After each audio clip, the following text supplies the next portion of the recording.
चंदौली के नगर पंचायत के उपचुनाव की सरगर्मी को अब कुछ ही दिन घंटों में समाप्त होने वाली है, जिसको लेकर नगर पंचायत में सभी दल के नेताओं द्वारा तरह तरह की बातों को बताने के साथ साथ अपने प्रत्याशी को जिताने की दलील दी जा रही है और किस तरह अपने वोटरों को अपने तरफ झुकाया जाए उसकी भी बातें कही जा रही है। अब इसी को देखते हुए हमारे नगर पंचायत में जिले के सांसद वीरेंद्र जी आए हैं। इनसे भी जानेंगे कि किस तरह इस मुहिम को आगे बढ़ाने का काम करेंगे और अपने समर्थित प्रत्याशी को कैसे जिताएंगे। वीरेंद्र जी, आपका पहले तो सैयद राजा में स्वागत है। धन्यवाद। और आपका जो समर्थित प्रत्याशी है वह इस समय चुनाव को कैसे जीतेगा, इसकी क्या रणनीति है? देखिए, सबसे पहले जब मुझे पता चला कि हमारे प्रत्याशी को पिछली बार चुनाव हारने के बाद जिस तरीके से उसे बेइज्जत किया गया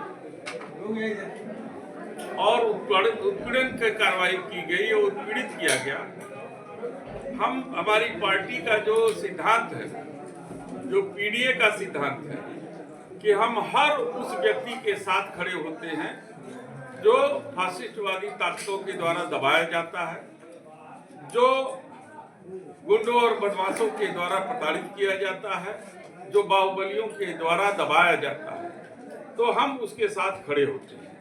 तो जब मुझे पता चला कि इसके साथ अन्याय हुआ है हमारे प्रत्याशी के साथ, तो हम लोगों ने ये निर्णय लिया, सब लोगों ने मिल करके, कि हम अपना प्रत्याशी न खड़ा करके हम उस प्रत्याशी को समर्थन देंगे ताकि इसके साथ हुए अन्याय का भरपाई हम सब कर सके।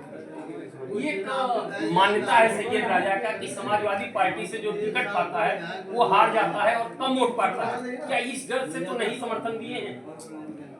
देखिए, ये मान्यताएं मनगढ़ंत मान्यताएं जो विरोधियों के द्वारा गढ़ी जाती। सैयद राजा में से हम भी चुनाव लड़े लोकसभा का, आप वोट निकाल करके देख लीजिए कि यहाँ पे हम कितना वोट पाए हैं। भारी मतों से हम लोग जो है कि यहाँ चुनाव में लड़ाई लड़े हैं, जीते भी हैं यहाँ पे।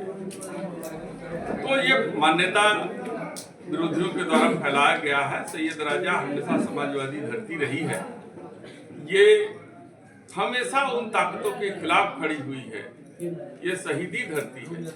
इसका गवाह यहाँ के सैयद बाबा का मजार भी है, यहाँ का स्टेशन है सैयद राजा का, और यहाँ के पुराने बुजुर्ग लोग हैं जिन लोगों ने अंग्रेजों के विरुद्ध लड़ाई लड़ी, उस लड़ाई में भाग भी लिया, उस लड़ाई को देखी भी है। लेकिन वो तमाम लोग जिन्होंने कभी अंग्रेजों के साथ लड़ाई लड़ी नहीं, अंग्रेजों का साथ दिया और गांधी और नेहरू और तमाम स्वतंत्रता संग्राम सेनानियों का विरोध किया, वो लोग आज रहनुमाई करने की बात करते हैं।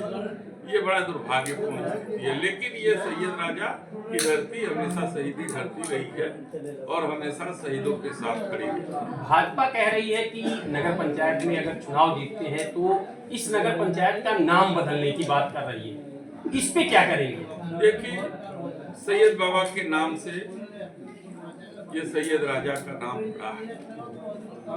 भारतीय जनता पार्टी के पास और कुछ तो है नहीं।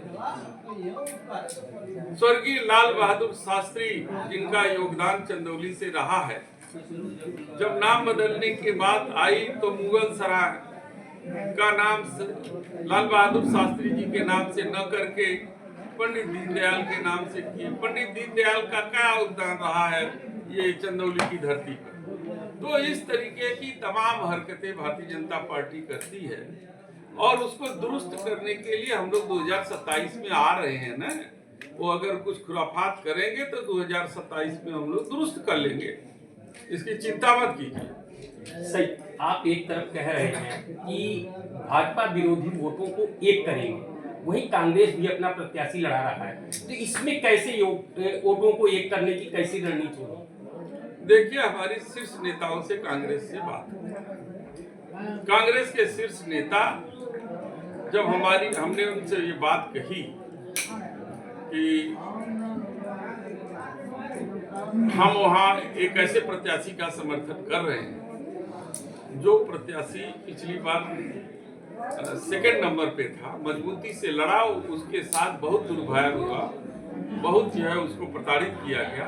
उस पीड़ित को हम मदद करना चाहते हैं, आप भी मदद कीजिए। तो उन्होंने सहमति व्यक्त कर दी, लेकिन शीर्ष नेताओं के विरुद्ध जाकर के स्थानीय लोगों ने उस प्रत्याशी को उतारा है। तो किस दबाव में उतारा, किस तरीके से उतारा, किसका वोट काटने के लिए उतारा, ये सब यहाँ के लोग जानते हैं, समझते हैं। इस पर बहुत कुछ हमें करने की जरूरत नहीं है। जनता से क्या कहेंगे?